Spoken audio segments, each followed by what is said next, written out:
दोस्तों, माता रानी का सबसे पसंदीदा फूल नवरात्रि के दौरान इसे समर्पित करते ही माता रानी हो जाती है।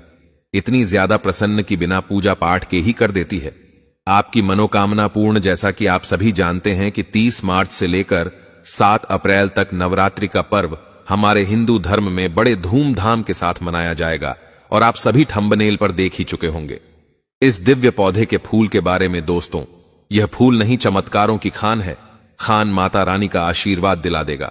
अगर पूरे नवरात्रि में अगर आप इस दिव्य फूल का प्रयोग करते हैं तो माता रानी बिना पूजा पाठ के प्रसन्न हो जाती है। यह फूल हम आपको जो दिख रहे हैं, इस फूल के वह चमत्कारी जबरदस्त उपाय बताएंगे जो नवरात्रि में खास तौर से लोग करते हैं और अपनी मनोकामनाओं को पूर्ण करती है। खास तौर पर नवरात्रि की जो दिन होते हैं, यह रात्रि जागरण के दिन होते हैं। इनमें कई तरह की तंत्र सीढ़ियां को प्राप्त किया जाता है। कई बड़े बड़े तांत्रिक माता की सिद्धि को प्राप्त करते हैं तो वह इस फूल का प्रयोग करते हैं।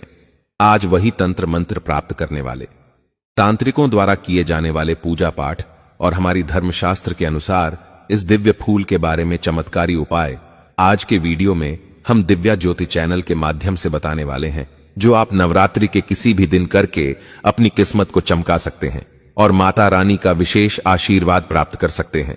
यह फूल कोई साधारण नहीं है और ना ही इसे साधारण समझने की गलती करके वीडियो छोड़कर जाने की गलती करना, क्योंकि फिर पूरी जिंदगी पछताओगे।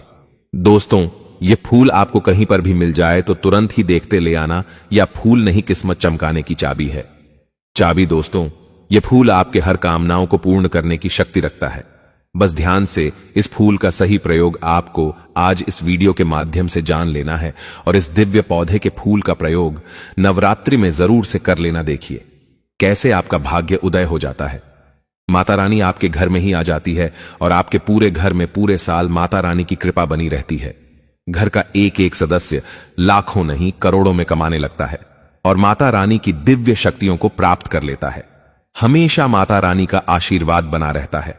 परंतु दोस्तों, आप सभी को इसके लिए आज का वीडियो पूरा अंत तक देखना है, बिल्कुल भी मिस नहीं करना है, क्योंकि अगर आपने यह जानकारी मिस की तो पूरी जिंदगी पछताते रहोगे और ऐसी अमूल्य जानकारी आपको प्राप्त नहीं होगी।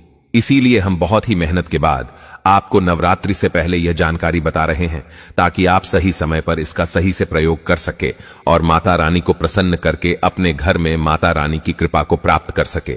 जैसा कि आप सभी को पता है, साल 2025 में 30 मार्च से नवरात्रि प्रारंभ हो रहे हैं और इस बार नवरात्रि में पूरे 9 नहीं बल्कि 8 दिन प्राप्त हो रहे हैं और माता रानी हाथी पर सवार होकर आ रही है और हाथी पर सवार होकर आना शुभ माना जाता है। यह साल आप सभी के लिए शुभ रहने वाला है। ऐसे में माता रानी से जुड़े हुए कई चमत्कारी संकेत होते हैं जो हमें प्राप्त होते हैं, जिनसे हम जान सकते हैं कि माता रानी की कृपा हम पर है या नहीं, या माता रानी हमारे ऊपर कृपा करेंगी या नहीं, या हमारे भाग्य पर क्या इसका असर रहने वाला है, हमारी किस्मत कैसे चमकने वाली है। ये सभी संकेत हमको नवरात्रि में प्रारंभ होने से पहले ही पता चल जाते हैं और कुछ संकेत हमें नवरात्रि में पता चल जाते हैं। उन सभी संकेत से जुड़ी हुई वीडियो हम आप लोगों के लिए अलग से लेकर आएंगे, परंतु आज बताएंगे आपकी किस्मत को चमकाने वाले एक दिव्या पौधे की जड़ के बारे में। इस नवरात्रि से पहले जो भी अपने घर लाता है वह हमेशा के लिए माला माल हो जाता है, उसकी लॉटरी लग जाती है। दोस्तों, लॉटरी, यह पौधा सोने से भी ज्यादा कीमती है, या यूं कहे कि इस पौधे की जड़ सोना है। सोना दोस्तों, चैत्र नवरात्रि 30 मार्च से शुरू हो रहे हैं और हम सभी इस समय मां दुर्गा की पूजा अर्चना कर रहे हैं। आज के वीडियो में मैं आप सभी को गुड़हल के फूल के बारे में एक अचूक उपाय बताने जा रहा हूं, जिसे आप प्रयोग करके मां दुर्गा को प्रश्न कर सकते हैं और माता रानी से मनचाही इच्छा या मनोकामना को पूरा करवा सकते हैं। मां दुर्गा को गुड़हल का फूल अत्यंत ही प्रिय होता है और कहा जाता है कि यह चमत्कारी फूल अगर कुछ दिनों तक लगातार देवी मां को आप चढ़ाते हैं तो ऐसे भक्तों पर मां दुर्गा की विशेष कृपा बनी रहती है। गुड़हल के फूल का ही एक अचूक उपाय जो कि आपने आज तक पहले कभी नहीं सुना होगा, वही मैं आज आप सभी को इस वीडियो में बताने जा रहा हूं, तो वीडियो को पूरा अंत तक जरूर देखिएगा। आज का वीडियो बहुत इंपॉर्टेंट होने वाला है। आपने मेरी पहले भी वीडियो अच्छी होगी, उम्मीद करते हैं आपको हमारी वीडियो अच्छी लगी होगी। हर बार आप मेरे वीडियो से कुछ ना कुछ अच्छी चीज लेकर जाते हैं, लेकिन उसके लिए वीडियो को पूरा अंत तक जरूर देखिएगा। अंत में आप सभी को खुद समझ में आ जाएगा बस आपको इस उपाय को पूरे मन और विश्वास के साथ करना है। कोई भी उपाय आप पूरे मन और विश्वास से करते हैं तो उसकी शक्ति 1000 गुना बढ़ जाती है। हम सभी के घरों में आसपास गुड़हल का फूल आसानी से मिल जाता है। लाल लाल सा दिखने वाला यह फूल धार्मिक महत्व से बहुत ही ज्यादा महत्वपूर्ण है। देश के अलग अलग इलाकों में इसे अलग अलग नाम से जाना जाता है। मेरे यहां पर इसे गुड़हल के फूल के नाम से ही जाना जाता है। हो सकता है आप मेरी वीडियो को किसी अलग राज्य या अलग प्रांत से देख रहे हो या फिर किसी अलग देश से देख रहे हो। आप कमेंट बॉक्स में अपने राज्य या फिर देश का नाम लिखकर बताइएगा कि आपके यहां पर गुड़हल के फूल को क्या कहा जाता है। तो देवी मां को प्रसन्न करने के लिए ये फूल है। ये पुष्प ऐसा काम करता है कि आपकी पूरे जीवन की सभी प्रकार की समस्याओं को ये पूरी करेगा। तो दोस्तों, आपको करना क्या है, ध्यान से सुनते हुए चलिएगा। इस फूल के प्रयोग से आपके सभी प्रकार के ग्रहण के जो कष्ट है, जो दुख है, वो पूरी तरह से दूर हो जाएंगे और शुभ फल की आपको प्राप्ति होगी। अब हम आपको वह विधि बता देते हैं जिससे कि आपको मां दुर्गा की पूजा करनी है। देखिए, गुड़हल का जो फूल होता है उसमें मां दुर्गा स्वयं वास करती है। नवरात्रि के समय आपको गुड़हल का फूल माता रानी को चढ़ाने से और भी ज्यादा अच्छे फलों की प्राप्ति होती है। और अपनी पूजा अर्चना खत्म कर लेने के बाद उनमें से एक गुड़हल का फूल अगर आप उठाकर अपने तिजोरी में रख लेते हैं तो आपके जीवन की सभी धन संबंधी जो समस्याएं हैं वो समाप्त हो जाती है। तो आपको करना क्या है नवरात्रि के समय में दोस्तों? वैसे तो आप इस फूल का प्रयोग कभी भी कर सकते हैं, लेकिन नवरात्रि में इसका अत्यंत ही फल प्राप्त होता है। दोस्तों, यदि आप सामान्य दिनों में माता रानी को यह फूल समर्पण नहीं कर पाए तो नवरात्रि में अवश्य ही करें। सामान्य में गुड़हल के फूल को, अगर माता रानी को नवरात्रि के समय में आप अवश्य ही गुड़हल के फूल को दुर्गा माता को जरूर अर्पित करें। तो आपको करना क्या है, नवरात्रि के समय आपको नहा धोकर पूजा अर्चना करनी है। और पूजा अर्चना करते हुए आप जो भी सामग्री पूजा में लेते हैं उसमें यह गुड़हल के फूल को आप मां दुर्गा को चढ़ा दें। और इस पूजा अर्चना के खत्म हो जाने के बाद वहां से जो माता रानी के चरणों में आपने एक गुड़हल के फूल को अर्पित किया था उसे आपको उठा लेना है। नवरात्रि के दोनों में ही पूजा करने के बाद में आपको यह कम करना है। वहां से उठा करके आपको इस फूल को अपने तिजोरी या अलमारी में रख देना है और माता दुर्गा से यह याचना करनी है। दोस्तों, आपके जो भी आर्थिक कष्ट है उसे मां दुर्गा दूर करें, पूरी तरह से हर लेने और आपके जीवन में खुशियों ही खुशियों को भर दें। तो आपको ऐसा करना है रोज नवरात्रि के 9 दोनों तक लगातार, और आप सामान्य तौर पर भी साल के भर दिन इस चीज को अवश्य करें। और रोज ऐसा आपको रोज कर लेना है और अलमारी में रखें। पुराने पुष्प को आप रोज नए फूल से बदल दें। फिर अपनी वही मनोकामना आपको रोज मां दुर्गा के सामने दोहरानी है। नवरात्र में यह उपाय कर लेने से आपको इसका फल अवश्य ही मिल जाएगा। खा लोने का खाने का काका मतलब यह है कि 9 दिन के अंदर ही आपको अपनी समस्या का हल मिल जाएगा। धन प्रताप की जो इच्छा है उसका भी हल मिल जाएगा। और साथ ही साथ कर्ज मुक्ति के भी उपाय में यह बहुत ही ज्यादा उपयोगी होता है। इसलिए इस महत्वपूर्ण बात को आप गंभीरता से लीजिए। यह अवसर हर किसी को नहीं मिलता है। लोगों के सामने से कुछ ज्ञान की जरूरी बातें निकाल जाती हैं और लोग उसे यूं ही हल्के में लेकर व्यर्थ समझकर छोड़ देते हैं। लेकिन यहां पर आप सभी के लिए एक एक बात महत्वपूर्ण है, तो आप इन बटन को बहुत ही गहराई से समझना की कोशिश कीजिएगा। आगे मैं आपको एक और विशेष उपाय बताने जा रही हूं, गुड़हल के ही फूल का, जिसे अगर आप करते हैं तो आपकी उन्नति अवश्य ही होगी। कुंडली में दोष राहत है, नवग्रह की समस्या रहती है, तो ऐसे लोगों को नियमित रूप से सूर्य देव को जल चढ़ते हुए उसे जल में एक चुटकी कुमकुम और साथ ही में एक गुड़हल का फूल अवश्य ही डाल देना चाहिए। सूर्य देव को जल चढ़ते हुए ऐसा नियमित रूप से अगर आप करते हैं तो आपके ग्रहण में चल रहे सभी प्रकार के दोष पूरी तरह से दूर हो जाएंगे और आपके रुके हुए कार्य भी पूर्ण रूप से संपन्न होने लगेंगे। वास्तु के हिसाब से भी गुड़हल का फूल बहुत ही ज्यादा शुभ माना जाता है। घर में अगर आप गुड़हल का फूल लगाते हैं तो पूरे परिवार के सदस्यों के बीच प्रेम बना राहत है, व्यवहार अच्छा बना राहत है, क्योंकि गुड़हल का फूल सकारात्मक ऊर्जा को प्रवाहित करता है। इसलिए छोटा सा पौधा गमले में आप अवश्य लगाएं और गुड़हल के फूल से हर प्रकार के लाभ को आप प्राप्त करें। और घर पर इस पौधे को लगाना बहुत ही ज्यादा शुभ माना गया है। तो आप तरह से हर एक पौधा अपने घर में लगाते हैं। इस प्रकार से गुड़हल के फूल के पौधे को भी आप अपने गमले में अपने घर में अवश्य ही स्थान दें। इससे माता दुर्गा की कृपा सदैव आपके घर पर बनी रहती है। और अगर शुक्रवार के दिन अगर आप मां लक्ष्मी को गुड़हल का फूल अर्पित करते हैं तो धन संबंधी हर प्रकार के कष्ट, आपके आने वाले समय में जो भी समस्याएं आ रही हैं वह भी दूर हो जाती है।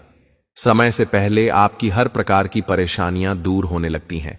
इसलिए आप शुक्रवार के दिन भी गुड़हल के एक फूल को जरूर मां लक्ष्मी के चरणों में अर्पित करें। और नवरात्रों में तो आपको रोज लगातार इसी प्रकार से मां दुर्गा को गुड़हल का फूल अर्पित करना है। रोज वहां से उनके चरणों से एक फूल को उठाकर के अपने घर पर रखें। जहां आपकी तिजोरी हो या फिर जहां आप अपने गहने रखते हैं वहां पर इसे अवश्य रखें।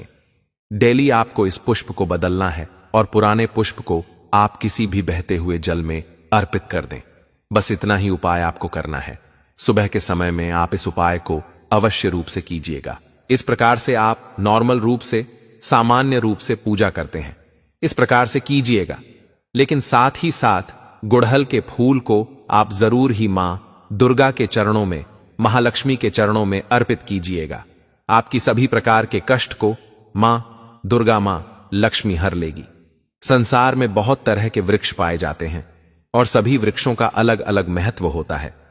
उन्हीं में से कुछ पेड़ पौधे, कुछ वृक्ष ऐसे होते हैं जो देवी तुल्य होते हैं। मतलब कहने का है कि जिन्हें देवी का दर्जा प्रदान किया गया है, जिन्हें देवताओं का दर्जा प्रदान किया गया है। जैसा कि आप जानते हैं, तुलसी का पौधा हो गया, पीपल का वृक्ष हो गया, बट वृक्ष हो गया, ये सभी बहुत पूजनीय पौधे माने गए हैं। तो आपको बता दें कि कुछ वृक्ष ऐसे होते हैं जिनमें देव्य शक्ति होती है, जिनके अंदर बहुत अलौकिक चमत्कार होते हैं। अगर बात कर ले पीपल के पेड़ की, तो उसमें साक्षात श्री हरि विष्णु का वास माना गया है और समस्त देवी देवताओं का वास भी पीपल के पेड़ के अंदर माना जाता है। और अगर हम बात करें समी के पेड़ की, तो समी का जो पेड़ होता है उसे शनिदेव की तरह ही देखा जाता है। कहा जाता है कि शनिदेव का उसमें वास होता है। और अगर बात करें आंखड़ी, तो यानी कि हम जब आंखड़े का पेड़ देखते हैं, उसे निहारते, तो ऐसा लगता है कि गजानन को हम निहार रहे हैं। बेल का पेड़ हो गया, जो कि बहुत ही पूजनीय है, यह आप भी जानते हैं। तो आपको बता दें कि हर पेड़ की अपनी अपनी दिव्य शक्तियां होती हैं, अपने अपने लाभ और अपने अपने चमत्कार होते हैं। अब मान लीजिए किसी भी पेड़ की जिनमें दैवीय शक्ति होती है, उनमें से किसी भी पेड़ की यदि हम सही प्रकार से पूजा कर लेते हैं, अच्छे से उपायों को कर लेते हैं, तो यकीन मानिए आप अपने जीवन की समस्त समस्याओं से छुटकारा पा सकते हैं और आप अपने जीवन में जो चाहे वह पा सकते हैं। बड़ी से बड़ी मनोकामना भी आप अपनी पूरी कर सकते हैं। और अगर हम बात करें सदाबहार के फूल की, तो सदाबहार एक ऐसा फूल है जो सदा खिलता रहता है, हमेशा यह खिला रहता है। इसी कारण इसे सदाबहार का फूल भी कहा जाता है। और इसीलिए दोस्तों, ये जो सदाबहार का फूल है, यह सदा के लिए आपके भाग्य को चमका सकता है, आपकी किस्मत को बदल सकता है। तो इस फूल के बहुत सारे लाभ, बहुत सारे चमत्कार है। हम आपको बहुत ही सरल शब्दों में बताने का और समझाने का पूरा प्रयास करेंगे, जिससे कि आपको किसी समस्या का सामना ना हो, आप उपायों को बहुत अच्छे से समझ के अच्छे से कर सकें। आप चाहें तो इनको लिख भी सकते हैं और आप चाहें तो हमारी वीडियो को दोबारा भी देख सकते हैं, आपको उपाय अच्छे से समझ आ जाएंगे। तो देखिए, अगर बात करें सदाबहार के फूल की, उस पौधे की, तो सदाबहार के 2 रंग के फूल होते हैं। एक फूल होता है सफेद रंग का और वहीं दूसरा जो फूल होता है वह होता है गुलाबी रंग का। आपने देखा भी होगा, हल्का गुलाबी रंग का वो फूल होता है। तो आपकी जानकारी के लिए बता दें कि सफेद रंग का जो सदाबहार का फूल होता है, वह माता लक्ष्मी को प्रसन्न करने के लिए बहुत ही कारगर फूल है। बहुत ही ज्यादा माता लक्ष्मी को वह फूल पसंद है।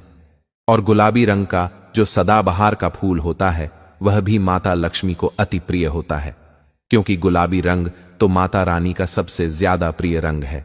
तो जब आप सदाबहार के इन फूलों का कोई उपाय करते हैं, तो इसका मतलब है कि धन खींचने की चाबी आपने अपने पास रख ली है। धन खींचने का पौधा अब आपने अपने घर पर लगा लिया है। इसी के साथ दोस्तों आपको बता दें कि शिवजी को सफेद रंग का जो सदाबहार का पुष्प होता है, जो फूल होता है, शिवजी को सफेद रंग का सदाबहार का पुष्प बहुत ज्यादा प्रिय होता है। यदि आप इस सफेद रंग के पुष्प को शिवजी को अर्पित करते हैं तो आपके जीवन की बहुत सारी समस्याओं से आपको छुटकारा मिल जाएगा और आपके जीवन में जो भी राहु केतु का दोष है वह भी पूरी तरह से समाप्त हो जाएगा। तो जब भी आप इस सफेद रंग के पुष्प को शिवजी को अर्पित करें या माता रानी को अर्पित करें तो आप अपनी मनोकामना बोल दें। आपकी कैसी भी मनोकामना है वह जरूर पूरी हो जाएगी। और यदि आप इस सफेद रंग के पुष्प को शिवजी को अर्पित करते हैं तो शनिदेव भी आपसे बहुत प्रसन्न होते हैं। अगर आपके पास सदाबहार के पुष्प है, आपके घर में कोई पौधा लगा है तो बहुत अच्छा है। लेकिन अगर आपके घर में सदाबहार का फूल नहीं है, पौधा नहीं है, तो आपको अपने आसपास ये बहुत ही आसानी से प्राप्त हो जाएंगे। वहां से भी आप इन फूलों को ले सकते हैं। तो चलिए सबसे पहला उपाय हम आपको बता देते हैं कि आपको सफेद रंग के सदाबहार के पुष्प लेने हैं और किस दिन इस उपाय को करना है। आपको यह उपाय करना है शुक्रवार के दिन। तो दोस्तों आपको सफेद रंग के पुष्प तोड़कर लाना है और उनसे ही आपको उपाय करना है। तो उपाय आप कैसे करेंगे इस चीज को भी आप अच्छे से समझ लीजिए। तो देखिए, आपको सूर्यास्त होने से पहले पहले फूलों को तोड़कर लाना है। तो आपको कितने फूल तोड़कर लाने हैं? या तो आपको 27 फूल तोड़कर लाने हैं और या फिर आपको 21 फूल तोड़कर लानी है। अगर आप 27 फूल तोड़ते हैं तो उसका उपाय अलग है और यदि आप 20 फूल तोड़कर लेकर आते हैं तो उसका उपाय अलग है। लेकिन हम आपको बताएंगे, तो इसलिए वीडियो में अच्छे से बने रहे और उपायों को अच्छे से समझें।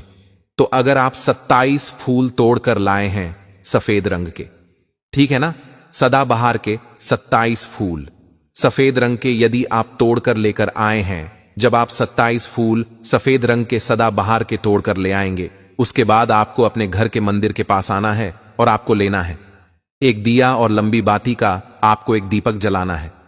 दीपक आप घी का जला सकते हैं।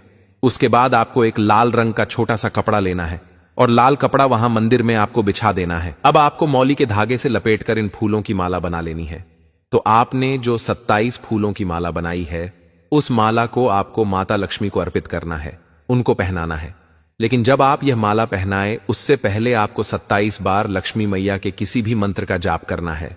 अगर आपको कोई मंत्र याद नहीं है तो आप बहुत सीधा सरल सा मंत्र ओम महालक्ष्मी नमः, इस मंत्र का 27 बार जप कर ले। उसके बाद आप माता रानी को यह माला अर्पित कर दें। उसके बाद आपको माता रानी को कुमकुम या हल्दी का तिलक लगाना है और उसके बाद आपको महालक्ष्मी चालीसा का पाठ भी करना है और फिर उसके बाद आपको माता रानी की आरती करनी है।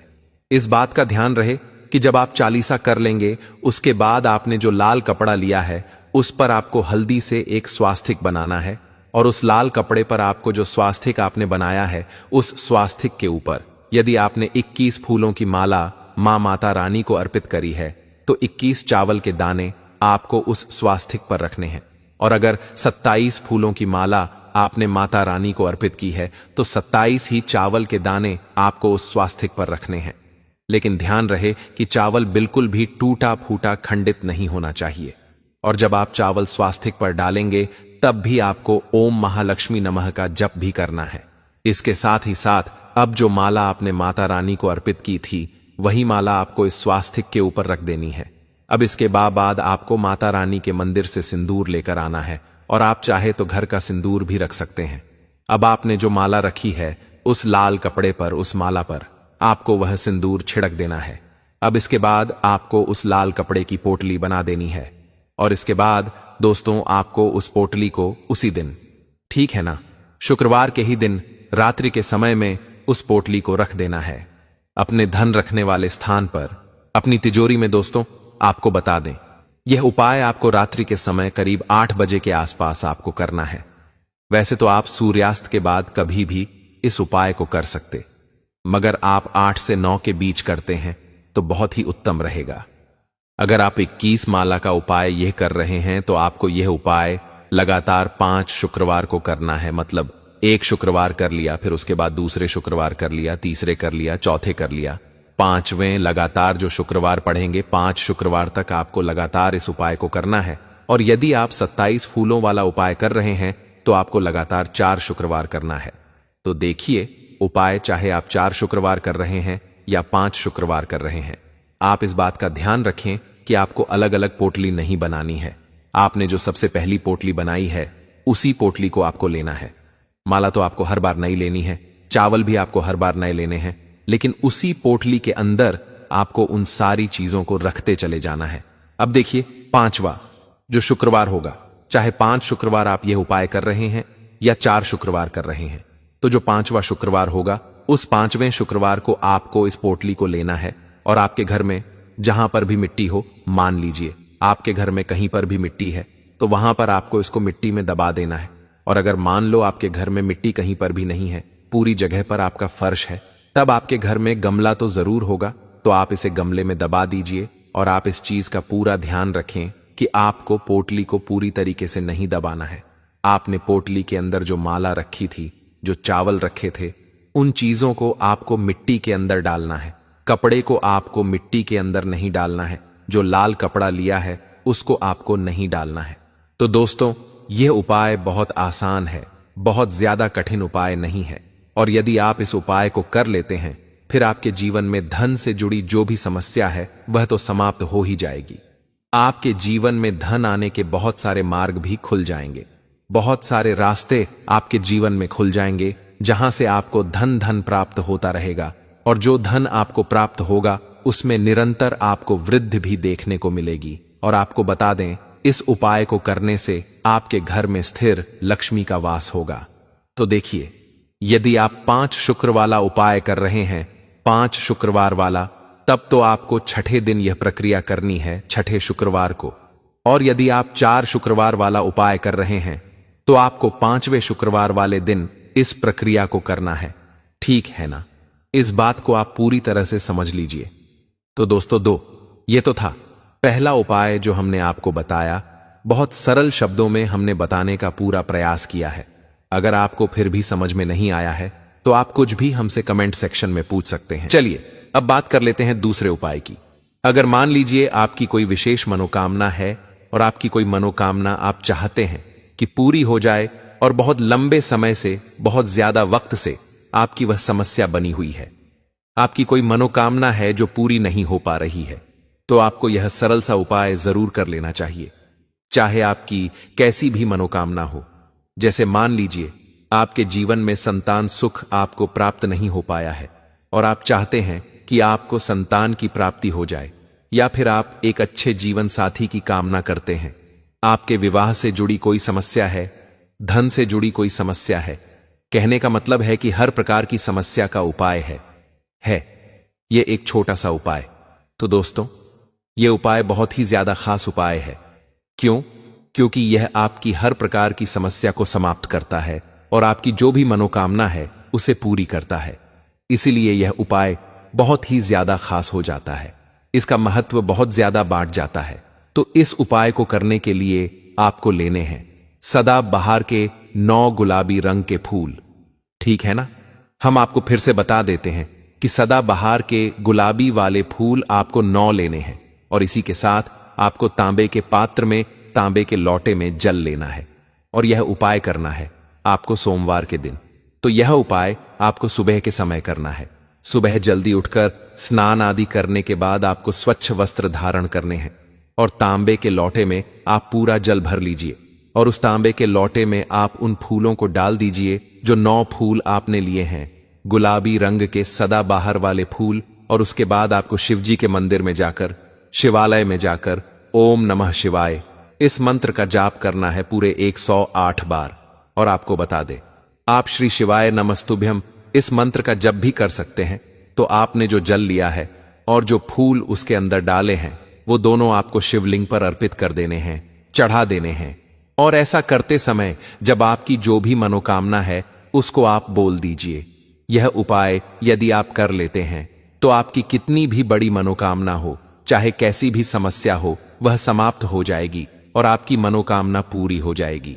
चाहे जैसी भी आपकी मनोकामना हो, संतान से जुड़ी हो, व्यापार से जुड़ी हो, धन से जुड़ी हो, स्वास्थ्य से जुड़ी हो, कैसी भी आपकी मनोकामना हो, यह उपाय जो व्यक्ति करता है उसके जीवन में चाहे जैसा भी दोष हो, कोई भी वास्तु दोष हो, कोई भी कुंडली दोष हो, वह पूरी तरह से समाप्त हो जाता है। और दोस्तों आपको बता दें, यह उपाय करना है आपको 5 सोमवार लगातार, ठीक है ना। जब आप पहले सोमवार करेंगे, उसके बाद दूसरे सोमवार, तीसरे सोमवार, चौथे सोमवार, 5वें सोमवार, 5 सोमवार आपको लगातार करना है, बीच में गैपिंग नहीं करना है आपको, ठीक है ना, गैप नहीं देना है। दोस्तों बात करते हैं कि यदि आपने यह उपाय सोमवार के दिन सुबह के समय किया है और 9 से 10 के बीच किया है, तो आपको हर सोमवार को वैसे ही करना है जैसे आपने पहले सोमवार को किया है। इस चीज को आप विशेष करके ध्यान रखें। तो दोस्तों यदि आप इस उपाय को कर लेते हैं तो आप अपनी कैसी भी मनोकामना पूरी कर सकते हैं। इन छोटे सरल से उपायों को करके आपको अपने मन में पूरी सच्ची श्रद्धा और पूरा विश्वास होना चाहिए, तब यह उपाय असर करते हैं। अगर आपको मेरी यह वीडियो पसंद आई है तो वीडियो को लाइक कर दीजिए। चैनल पर पहली बार आए हैं तो चैनल दिव्य ज्योति को सब्सक्राइब जरूर कीजिए, क्योंकि इस प्रकार के वीडियो बनाने में आप सभी के लिए उपाय लेकर आने में बहुत ही ज्यादा मेहनत लगती है। हर प्रकार की पुस्तकों को, शास्त्रों को पढ़ना पड़ता है, तब जाकर हम आप सभी के लिए इस प्रकार के उपाय को लेकर आते हैं। दोस्तों बस आपसे